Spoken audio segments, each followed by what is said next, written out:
Olá, seja bem-vindo, seja bem-vinda. Eu sou o professor João e no vídeo de hoje nós vamos falar sobre o primeiro conteúdo da química, que são as leis ponderais. Lei de Lavoisier, lei de Dalton, lei de Proust, lei de Gay-Lussac. Se você não conhece essa lei e gostaria de conhecer mais, fique comigo até o final que está começando mais um vídeo aqui no Química Online.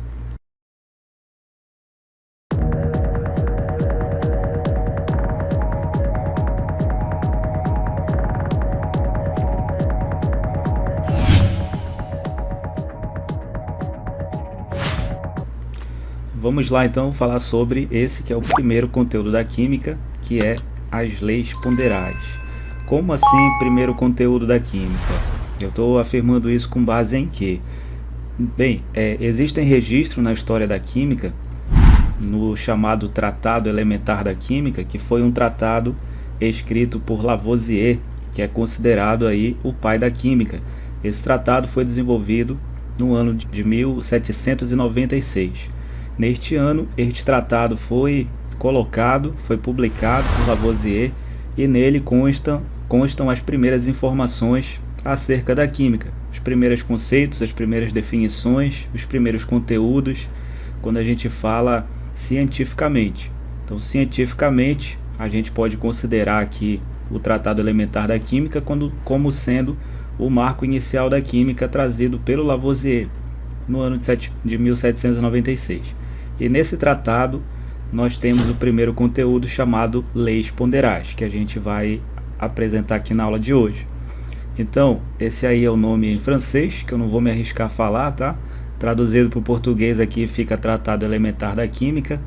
Traz as primeiras leis, princípios e definições da química enquanto ciência, tá? Então, anteriormente a isso que nós tínhamos era a alquimia. Na alquimia nós tínhamos ali conceitos que eram colocados, como por exemplo transformar metal em ouro, o conceito da pedra filosofal. Isso aí nunca foi provado cientificamente, foi desmentido inclusive nessas leis ponderais que eu vou explicar aqui no vídeo de hoje. Então, enquanto ciência, a química tem o seu marco inicial neste tratado. É trazido aqui o conceito de elemento químico, tá? Que é um conceito novo até este presente momento aqui. O conceito de elemento químico é definido nesse tratado como uma substância que não pode ser decomposta pela ação de processos químicos. Então, quando a gente promove um processo químico, por exemplo, a gente promove a queima do papel.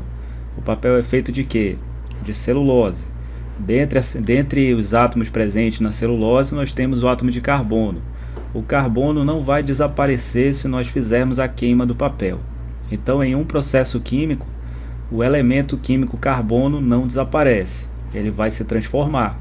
Ele vai deixar de ter a sua estrutura inicial, que ele tem ali na molécula reagente, e vai adquirir uma nova configuração na molécula do produto. Mas o carbono em si não deixa de existir. Então, esse conceito está correto, foi trazido aqui no Tratado Elementar da Química, tá? O problema do Lavoisier foi envolver-se com a política. Ao se envolver com a política, o mundo dele desandou, tá? Mas, graças a Deus, a química não acabou junto com ele. Ele envolveu-se com a política e foi acusado de corrupção, e devido a isso não tinha a leniência que existe no Brasil com esse tipo de coisa. Ele teve pena de decapitação, e foi assim que acabou a história do Lavoisier, poucos anos depois dele lançar aqui o Tratado Elementar da Química. Mas o tratado prossegue e nós vamos aqui às leis de Lavoisier, já entrando no conteúdo de leis ponderais, tá? Então, junto com o Tratado Elementar da Química, esta ciência nasceu e Lavoisier apresentou este tópico das leis ponderais. E a primeira delas que nós vamos falar aqui são as leis de Lavoisier. A primeira lei de Lavoisier é a lei da conservação dos átomos. Lei da conservação dos átomos. O que diz essa lei aqui de Lavoisier, que trata sobre a conservação dos átomos? Essa lei, nós conhecemos atualmente essa lei como balanceamento de reações. O que diz o balanceamento de reações? Que a quantidade de átomos presentes nas moléculas dos reagentes em uma reação deve ser igual à quantidade desses mesmos átomos nas moléculas do produto desta reação. Então, nessa reação aqui, que nós temos um átomo de carbono reagindo com 2 átomos de oxigênio, então nós temos aqui no reagente um átomo de carbono ao todo e 2 átomos de oxigênio ao todo. Então, pela lei da conservação dos átomos de Lavoisier, o que essa lei diz? Que se tem um carbono no reagente, também vai ter que ter um carbono no produto. Se tem 2 oxigênios no reagente, também vai ter que ter 2 oxigênios no produto. E aí nós temos a reação esquematizada nos dias atuais, escrita dessa forma, tá? Nós temos um átomo de carbono aqui, no estado sólido, reagindo com O2, que é o gás oxigênio, produzindo aqui o dióxido de carbono, CO2. Então, a lei da conservação dos átomos é válida nesta reação e em qualquer outra reação. Agora, a gente não trata esse tema como lei da conservação dos átomos, a gente chama de balanceamento de reações. Mas saiba que esse termo, essa preocupação aqui de que o átomo não pode desaparecer num processo químico, como foi falado lá no primeiro conceito, no slide anterior, o átomo não pode desaparecer. Se tem um carbono no reagente, tem que ter um carbono no produto. Se tem 2 oxigênios no reagente, tem que ter 2 oxigênios no produto. Então, essa é a lei de conservação dos átomos de Lavoisier. Tá? Então, nos reagentes da reação, nós temos um átomo de carbono, 2 átomos de oxigênio. Nos produtos da reação também tem que ter os mesmos átomos. Não pode nem aparecer nada, não pode surgir átomos novos aqui e nem desaparecer os átomos que tinham inicialmente. O que vai acontecer é um rearranjo dessas moléculas. Vai haver um rearranjo aqui, que no caso é a junção desse átomo de carbono que está isolado com os 2 átomos de oxigênio formando CO2. Nós tivemos uma junção desses átomos para dar origem a uma nova substância, mas os átomos ainda estão aí e na mesma quantidade. Então essa foi a primeira lei ponderal, tá?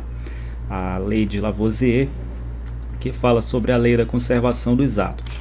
Além da lei da conservação dos átomos, Lavoisier falou ainda sobre a lei da conservação das massas.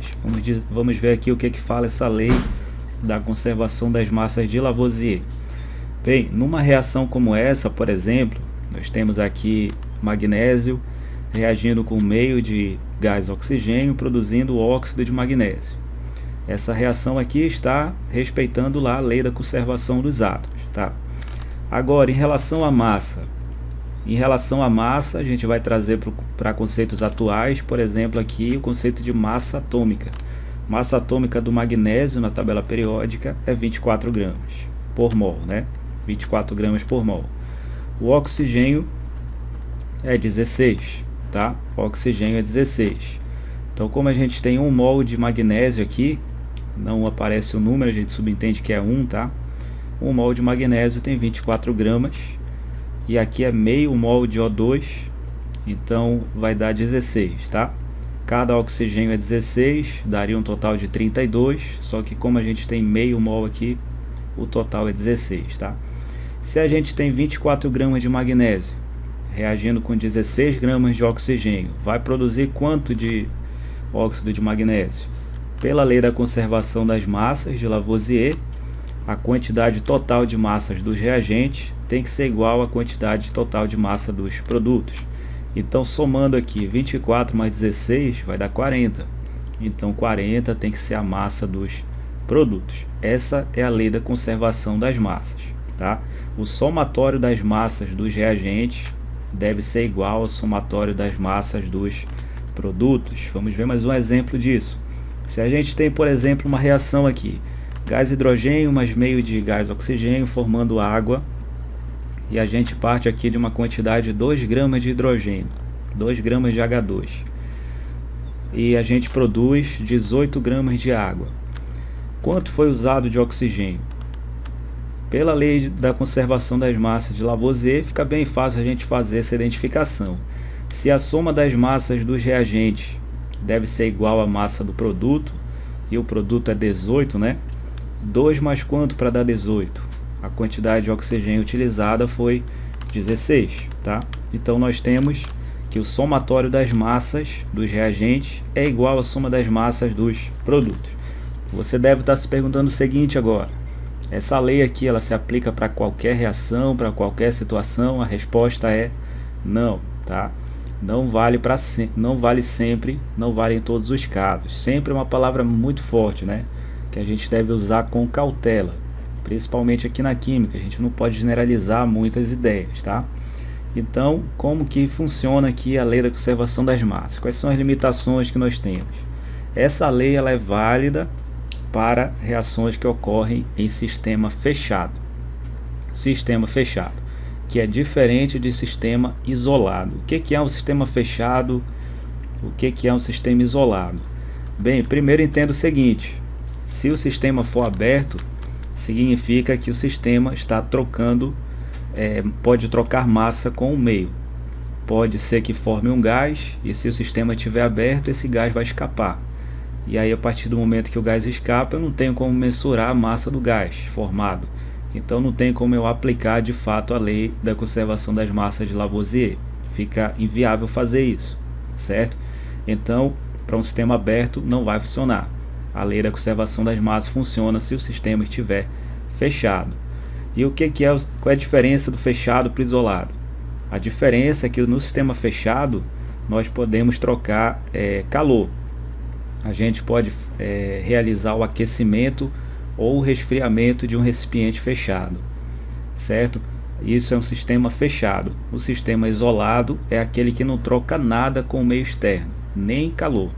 Então, se a gente aquecer ou resfriar o sistema, ele está sendo um sistema fechado, se ele estiver fechado ali de fato, se não estiver escapando nem entrando nada. E o sistema isolado não vai haver troca de nada nem de calor. Então, a lei de Lavoisier, a lei de conservação das massas, ela funciona para sistemas fechados, tá? Não esquecer desse detalhe. Lei de Proust, a próxima lei ponderal, vamos a ela. A lei de Proust é a lei das proporções definidas. Lei de Proust é a lei das proporções definidas. Então, dando continuidade à lei de conservação das massas de Lavoisier, o Proust observou o seguinte, tá? Voltando ao exemplo aqui da água. 2 gramas de hidrogênio mais 16 gramas de gás oxigênio vai produzir aqui 18 gramas de água, certo? Já sabemos disso pela lei da conservação das massas de Lavoisier. O que diz a lei de Proust? A lei das proporções definidas.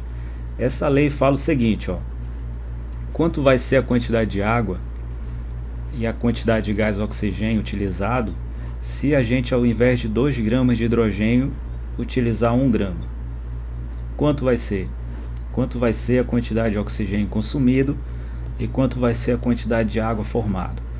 Então, Proust pensou exatamente como você está pensando agora, tá? Proust pensou o seguinte: de 2 para 1, tá?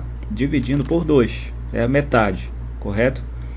Se daqui para cá está dividindo por 2, daqui para cá também vai ter que dividir por 2. E daqui para cá também vai ter que dividir por 2. Então, essa é a lei das proporções definidas, tá? Se a gente diminui pela metade a quantidade de um reagente, a gente precisa também diminuir na mesma proporção a quantidade das demais substâncias envolvidas na reação. Então, 1 grama de hidrogênio vai precisar reagir aqui com 8 gramas de gás oxigênio, produzindo aqui 9 gramas de água, tá? Então, se a gente dividir aqui por 2, vai ter que dividir todos os demais, tá? Se não houver o respeito aqui à lei das proporções definidas de Proust, vai acontecer a situação que a gente conhece como reagente em excesso, tá? Se a gente usar aqui 1 grama de hidrogênio e permanecer utilizando 16 gramas de oxigênio, aí o oxigênio vai estar em excesso. Ele não vai ser completamente consumido na reação. Aí já vai surgir esse tópico aí de reagente em excesso que a gente estuda lá no cálculo estequiométrico, tá?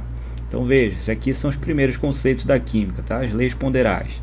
Então a ideia aqui de se eu dobrasse aqui a quantidade, usasse 4, por exemplo, eu teria que dobrar a quantidade desse e dobrar a quantidade desse.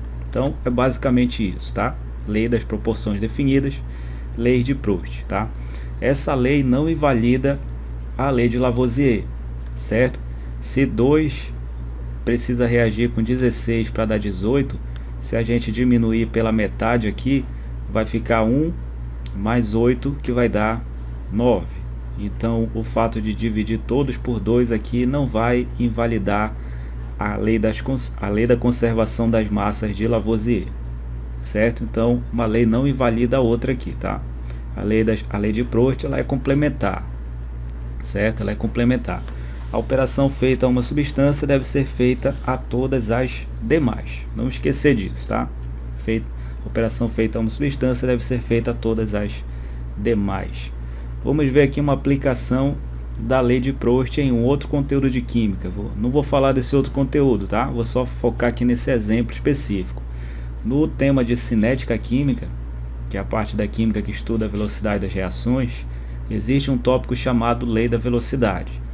Nesse tópico, falando aqui basicamente, resumidamente sobre ele vai versar sobre reações elementares e reações não elementares. Reação elementar é aquela que se processa em uma única etapa, tá? Essa é uma reação elementar. Por exemplo, aqui 2A mais B formando C mais 2D. É uma só reação, tá? Se processa em uma única etapa. Em uma reação como essa, a gente pode escrever a expressão desse tópico aqui, que é a lei da velocidade. Como é que a gente escreve essa expressão? Você vai já entender onde é que se encaixa aqui a lei de Proust, tá? Então, a lei da velocidade para essa reação genérica aqui ficaria assim, ó.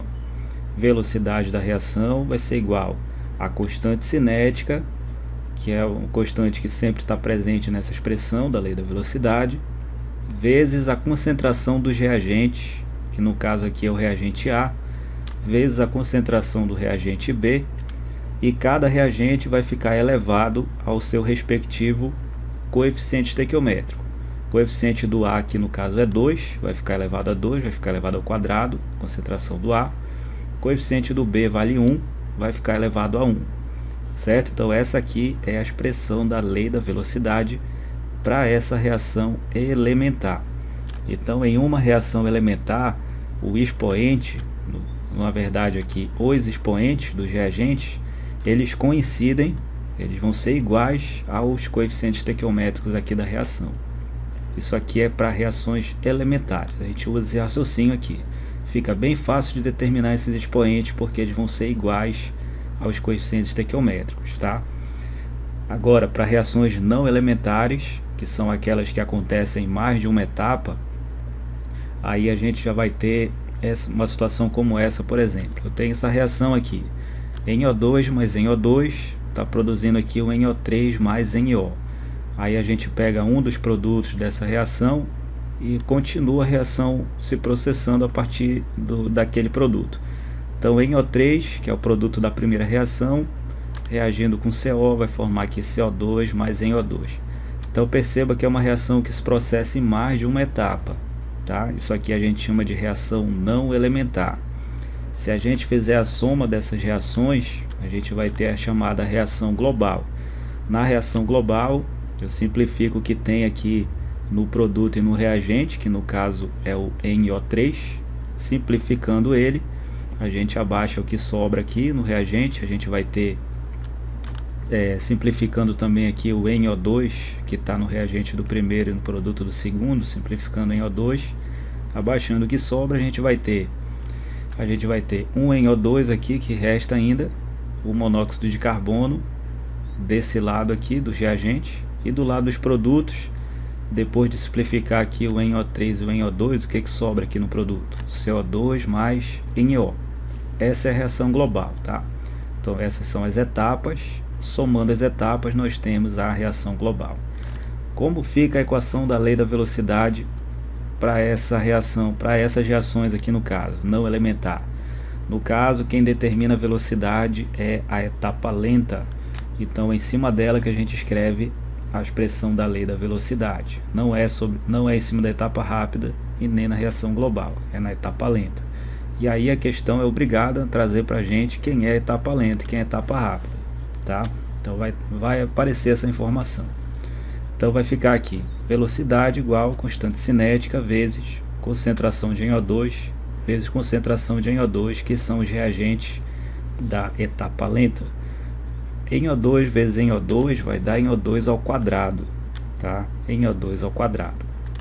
Então perceba que aqui vai ficar elevado ao quadrado e não existe o 2 aqui no coeficiente estequiométrico.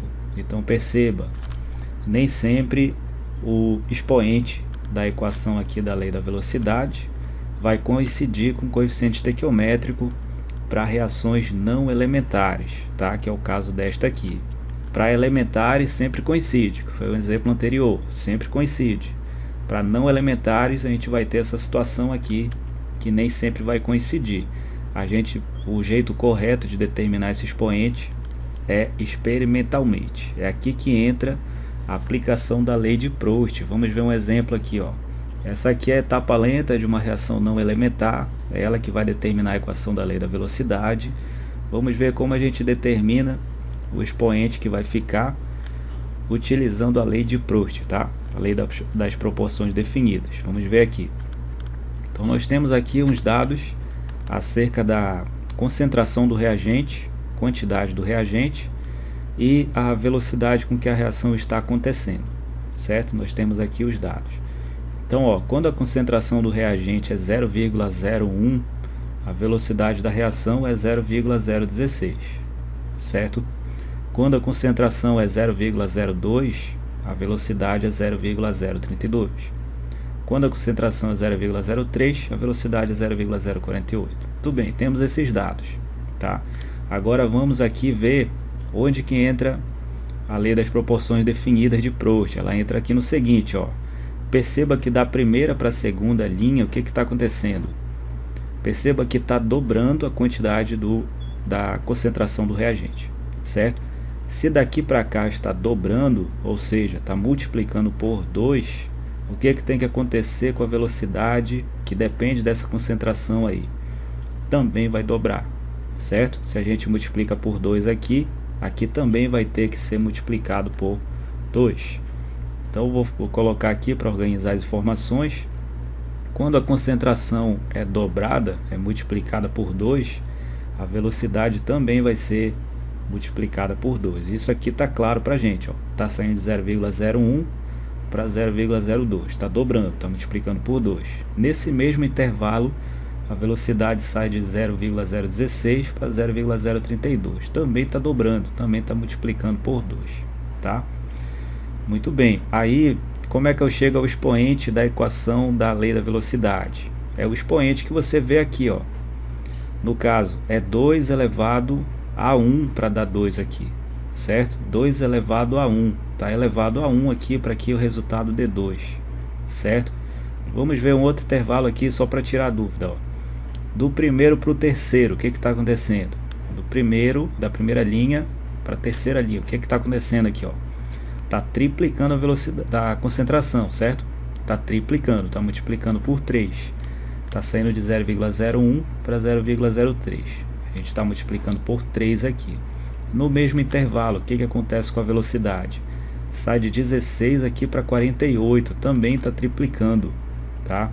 Então, quando eu triplico a concentração, velocidade também triplica. Então, perceba que essa reação está acontecendo com o expoente 1. Como assim expoente 1? 2 elevado a 1 vai dar quanto? Vai dar 2. 3 elevado a 1 vai dar quanto? Vai dar 3, tá? Então o expoente que a gente está utilizando aqui no caso é o expoente 1. Então, quando a gente escrever a expressão da lei da velocidade para essa reação, vai ser igual a constante cinética vezes concentração do reagente elevado a 1, que foi o expoente que a gente determinou aqui com os dados experimentais. Tá? Então aqui nesses dados a gente está usando aqui a lei de Proust. É uma reação no caso aqui de primeira ordem, porque o expoente é 1, tá? Então nós temos a reação de primeira ordem, certo? Vamos a mais um exemplo aqui dessa situação para a gente ver uma situação aqui não vai ser expoente 1, tá? Daqui para cá tá dobrando a concentração, certo? A gente está multiplicando por 2. Daqui para cá está dobrando a concentração. Nesse mesmo intervalo, o que acontece com a velocidade?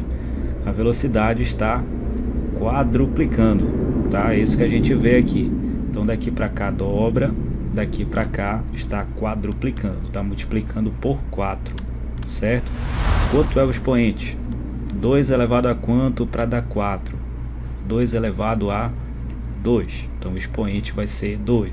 Vamos fazer mais um para confirmar aqui, ó. Da primeira para a terceira, o que está acontecendo?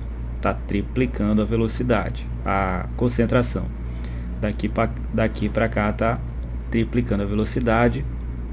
No mesmo intervalo, a velocidade da reação está multiplicando por quanto aqui? Eu não consigo identificar por quanto que está multiplicando. Simples, você identificar. Pega esse valor aqui e divide por esse. Você vai ver quantas vezes esse valor aqui é maior do que esse, tá? Se você fizer esse cálculo aí, pode usar uma calculadora para fazer essa operação, tá? Esse aqui dividido por esse vai dar 9. Significa que daqui para cá está aumentando 9 vezes. Então nesse intervalo triplica, multiplica por 3 a concentração, e daqui para cá multiplica por 9, tá? Então quando a gente triplica a concentração, a velocidade está sendo multiplicada por 9 nesse intervalo aqui. E aí eu te pergunto novamente, quanto é o expoente? 2 elevado a quanto que deu 4? 2 elevado a 2. 3 elevado a quanto para dar 9? 3 elevado a 2 também. 3 elevado a 2 é 3 vezes 3, que vai dar 9, tá? Então o expoente aqui no caso é 2. Então veja a diferença desse para o primeiro exemplo, tá? Então aqui nesse caso, a lei da velocidade vai ser a constante cinética vezes a concentração do reagente elevado a 2, que foi o expoente que nós identificamos experimentalmente. Aqui vai ser uma reação de segunda ordem, tá? E aqui, só para fechar, um terceiro exemplo, agora envolvendo 2 reagentes. A gente viu anteriormente com um reagente só, tá? Tinha um reagente só. A gente analisou direto aqui concentração e velocidade. Se tiver 2 reagentes, o que vai mudar? A gente vai ter os dados agora do primeiro reagente, que no caso é o hidrogênio, do segundo reagente, que no caso é o monóxido de nitrogênio, e a velocidade da reação. Certo? Como é que eu faço para determinar o expoente para cada reagente? Tá? A lei da velocidade vai ser constante cinética vezes concentração de hidrogênio elevado a um expoente, que eu vou determinar quanto é, vezes a concentração do outro reagente elevado ao expoente, que eu vou determinar quanto é. Certo? Como é que eu acho o expoente do hidrogênio? Eu vou ver da seguinte forma, ó. Perceba que da primeira para a segunda linha, a concentração do hidrogênio está dobrando, está multiplicando por 2. E nesse mesmo intervalo, a concentração do outro reagente está constante, certo? Está constante. Significa dizer então que o hidrogênio está dobrando, o outro reagente está constante. Então a alteração que acontece na velocidade é o hidrogênio que está promovendo, tá? Porque nesse intervalo aqui, da primeira para a segunda linha, só o hidrogênio está variando, o outro reagente ficou constante. Então esse reagente aqui não está influenciando na velocidade, porque a concentração dele está constante, certo? Então você vai chegar ao expoente do hidrogênio desse jeito. Daqui para cá a gente está multiplicando por 2, a gente está dobrando. A velocidade sofre o que nesse intervalo aí? Ela dobra também, está saindo de 3 para 6, está dobrando também, certo?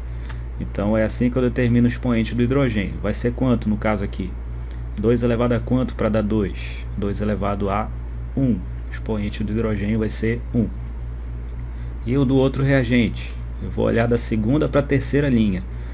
Perceba, da segunda para a terceira linha, esse reagente está dobrando e o hidrogênio está constante. Então o hidrogênio não está influenciando na velocidade. Então é assim que a gente faz a análise, tá? Daqui para cá está dobrando. Daqui para cá, 6 vezes quanto para dar 24? 6 vezes 4. Tá quadruplicando. Então daqui para cá a gente multiplica por 2 a concentração e a velocidade está sendo multiplicada por 4. Quanto vai ser o expoente para esse outro reagente aqui? 2 elevado a quanto para dar 4? 2 elevado a 2. Tá? Então vai ficar dessa forma aqui a expressão da lei da velocidade. constante cinética vezes a concentração do hidrogênio elevado a 1, que foi o expoente que a gente determinou aqui para o hidrogênio, vezes a concentração do outro reagente elevado a 2, que foi o expoente que a gente determinou aqui com os dados da tabela, tá? Muito bem, então essa foi uma aplicação da lei de Proust. Continuando aqui com as leis ponderais, não se perca, tá? A gente já falou sobre a lei de Lavoisier, a lei da conservação dos átomos, lei da conservação das massas, lei de Proust, lei das proporções definidas. Continuando aqui, vamos falar agora da lei de Dalton. O Dalton é o mesmo Dalton do chamado modelo atômico de Dalton. Além do modelo atômico, que foi uma grande contribuição para a química, o Dalton observou uma coisa muito interessante, tá? Que foi colocada aqui nas leis ponderais, na chamada lei de Dalton. Ele fala o seguinte: dois átomos podem reagir entre si por meio de múltiplas proporções e formar uma grande variedade de compostos químicos diferentes. Bem, só para você entender em outras palavras, nessa época aqui que foi formulada a lei de Dalton, não existia ainda a química orgânica, tá? Mas na química orgânica, tudo ali a gente tem, se você partir de carbono e hidrogênio, dois elementos apenas, carbono e hidrogênio, quantas moléculas dá para formar só com carbono e hidrogênio? Aí a gente tem a função orgânica chamada hidrocarboneto. Quantas moléculas tem lá? 10 milhões, tá? Então, partindo de dois elementos químicos, carbono e hidrogênio, a gente pode formar ali em diferentes quantidades, em diferentes proporções, a gente pode formar 10 milhões de moléculas com esses átomos, tá? Então, com esses elementos, tá bom? Então, a lei de Dalton já falava isso bem lá atrás, bem antes da descoberta da química orgânica, que dois elementos, se a gente pegar dois elementos diferentes e a gente fizer a reação entre eles ali por meio de múltiplas proporções, a gente vai formar uma grande variedade de compostos químicos completamente diferentes, certo? Então, um exemplo para você entender aqui, além do exemplo que eu citei para você aí de carbono e hidrogênio, que forma 10 milhões de compostos, tá? Pode formar aí, que são os hidrocarbonetos. Se a gente tiver uma reação entre nitrogênio e oxigênio, o que que vai formar? O que que vai formar? A resposta é depende. Depende do que? Da proporção que a gente está escrevendo essa reação. Como assim? Olha só, se a gente fizer a reação utilizando 1 mol de nitrogênio, de gás nitrogênio, 1 mol reagindo com meio mol de O2. Aqui, nesse caso, se eu tiver 1 reagindo com meio, vai produzir em 1 mol de N2O, certo? N2O. Se a gente tiver uma reação 1 para 1, 1 mol de N2 reagindo com 1 mol de O2, nesse caso vai formar 2 mols de NO. Mais um exemplo, se a gente tiver reação de 1 mol de N2 reagindo com 3 meios de O2, nesse caso aqui vai formar o N2O3. Então perceba só o que fala aqui a lei de Dalton. A partir de dois elementos, nitrogênio e oxigênio, a gente pode formar aqui uma grande quantidade, uma grande variedade de compostos químicos diferentes. O N2O, o monóxido de dinitrogênio, tem propriedades, tem características diferentes aqui do monóxido de nitrogênio, diferente aqui do trióxido de dinitrogênio.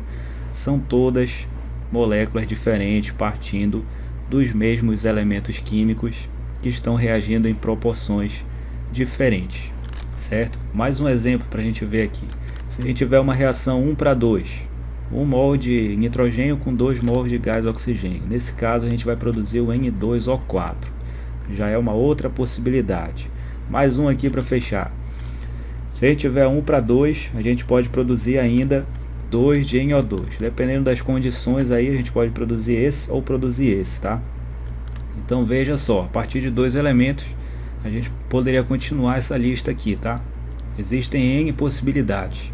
Então essa aqui é basicamente a lei de Dalton, tá? Dalton já observou isso aqui lá no ano de 1808, que dois elementos podiam reagir entre si por meio de múltiplas proporções e formar uma grande variedade de compostos diferentes. E a última lei ponderal, para fechar aqui a aula, é a lei de Gay-Lussac, ou lei volumétrica. Lei de Gay-Lussac ou Gay-Lussac, não sei a pronúncia correta aqui, tá? Acho que é Gay-Lussac. Vamos lá, o que que diz a lei de Gay-Lussac? Primeira coisa que você deve saber, essa lei não se contrapõe à lei de Lavoisier, porque eu vou te mostrar aqui exemplos da lei de Gay-Lussac, e você pode pensar aí que está invalidando lá a lei da conservação das massas de Lavoisier. Não invalida, tá? Essa lei aqui não invalida a lei de Lavoisier. Esse é o primeiro ponto que eu quero deixar claro aqui para você, tá?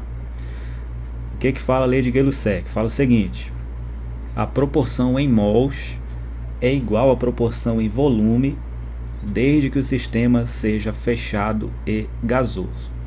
Então, essa aqui é basicamente a lei. Vamos aqui entendê-la, tá? Então, primeiro, a lei de Gay-Lussac, ela se aplica para qualquer reação? Não, ela se aplica exclusivamente para gases, tá? Então, veja aqui, ó, lei de Gay-Lussac, ela se aplica exclusivamente para gases, uma reação envolvendo gases. Em um sistema aberto ou fechado? Fechado, tá? Então, é uma lei que se aplica apenas a reações envolvendo gases em um sistema fechado, tá bom? Em um sistema fechado. E o que que fala essa lei? Fala que a quantidade de mols, a proporção em mols desse gás vai ser igual à proporção em volume. Proporção em mols vai ser igual à proporção em volume. Então vamos a um exemplo aqui. Se a gente tiver aqui, por exemplo, N2, gás nitrogênio mais gás hidrogênio, formando aqui a amônia. Aí vamos aqui fazer o balanceamento dessa reação, que é a lei da conservação dos átomos lá de Lavoisier.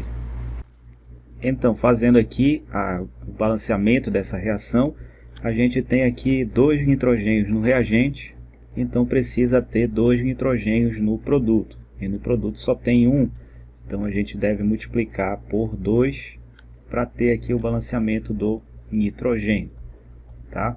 Então, multiplicando por 2, a gente coloca um 2 aqui na frente. Com isso, a gente tem 2 nitrogênios no produto, 2 nitrogênios no reagente. E esse 2 aqui multiplica o hidrogênio também. Então, a gente vai ter um total de 6 hidrogênios no produto. No reagente só tem 2, então para balancear, a gente vai multiplicar aqui por 3. Assim, a gente vai ter 6 e 6, tá? Vai estar balanceado o hidrogênio, balanceada a reação. Vamos fazer a leitura dessa reação em relação ao número de mols. Quantos mols a gente tem de cada substância? A gente tem, no caso aqui, 1 mol de gás nitrogênio, que está reagindo com 3 mols de gás hidrogênio, produzindo 2 mols de gás amônia, tá? Colocando aqui 1 mol correspondente à massa, a gente vai ter 28 gramas de gás nitrogênio, para ver se a lei de Lavoisier ainda se aplica aqui. Vamos testar. 28 gramas de nitrogênio, a massa de cada um é 14, tá? A massa de 2 vai dar 28. Aqui a gente vai ter 6 gramas de hidrogênio. 28 mais 6 vai dar quanto? 28 mais 6 vai dar 34, que é exatamente a massa do produto. Então, a lei de Lavoisier ainda se aplica aqui neste caso, tá? Só para deixar claro para você. A lei de Lavoisier fala que a soma das massas dos reagentes deve ser igual à soma das massas dos produtos em um sistema fechado, que é o caso aqui, tá? Mas, o que que fala a lei de Lavoisier é válida, tá? O que que fala a lei de Gay-Lussac, certo? O Gay-Lussac fala o seguinte: a proporção em mols é igual à proporção em volume. Vamos ver isso aqui. A gente tem 1 mol de gás nitrogênio reagindo com quanto? Reagindo com 3 mols de gás hidrogênio, formando quanto?